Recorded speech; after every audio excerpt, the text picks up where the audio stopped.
सध्या चालू असलेल्या जिल्हा परिषद आणि पंचायत समितीच्या निवडणुकीच्या निमित्ताने माझ्या एक गोष्ट प्रकर्षाने लक्षात आलेली आहे.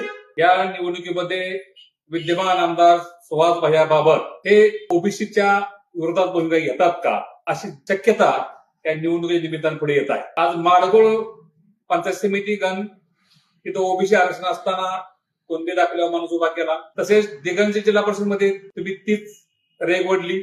त्याच्यापेक्षाही वाईट आमच्या नागेवाडी पंचायत समिती गण खानापूर तालुका येथे ओबीसी महिला सभापती पदाचं आरक्षण असताना सुद्धा तुम्ही तिथे कुणबी दाखल्यावर उमेदवार उभा केला. या सगळ्या घडामोडी बघितल्यानंतर मला असं वाटतं, जी चळवळ मी 5 वर्ष रक्ताचं पाणी करून वाढवली आणि ती चळवळ माझी अराजकीय होती. मी कुठल्या पक्षाला त्यावेळी बांधील नव्हतो. मी आता भाजपमध्ये मला माझे नेते आमदार गोपीचंद पडळकर साहेबांनी मला माझं ओबीसीचं काम बघून ओबीसीचं मला चांगले दिले, जिल्हाध्यक्ष केलं. पण त्याच्या मागे त्यांची पार्श्वभूमी ही होती की मी ओबीसीसाठी एवढं झटलोय तर ह्या माणसाला न्याय दिला पाहिजे म्हणून. आणि आत्ताच्या निवडणुकीमध्ये मला ही गोष्ट प्रकर्षानं जाणवत आहे की माझ्या समाजाला न्याय मिळत नाही. ज्यावेळी पंचायत समितीचं निवडणुकीची अर्ज भरायची वेळ आली त्यावेळी माझे नेते आमदार गोपीचंद पडळकर साहेब, वैभवदादा पाटील, ब्रह्मानंद शेठ पडळकर यांनी पहिल्यांदा मला सांगितलं, ज्या जातीला जे आरक्षण पडलंय त्या गटात त्याच जातीचा माणूस तिथे उभा करावा लागेल. पण मला आश्चर्य वाटतं सुहास भैया तुमचं, तुम्ही ज्यावेळी एवढ्या मताधिक्याने ह्या खानापूर तालुक्यामध्ये निवडून आला, त्या निवडून आणण्यामध्ये माझा ओबीसी समाजाचं ह्या तालुक्यामध्ये 2 लाख मतदान आहे आणि माझ्या समाजामुळे तुम्ही विधानसभेचे आमदार झाला ही गोष्ट तुम्ही विसरू नका.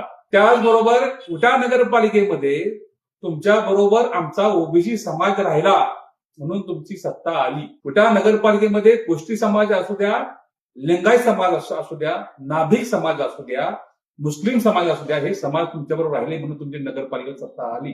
पण ज्यावेळी पंचायत समितीचे उमेदवार तुम्ही ओबीसी ठिकाणी कुणबी दिले त्यावेळी माझ्यासारख्या कार्यकर्त्याला अतिशय वाईट वाटलं.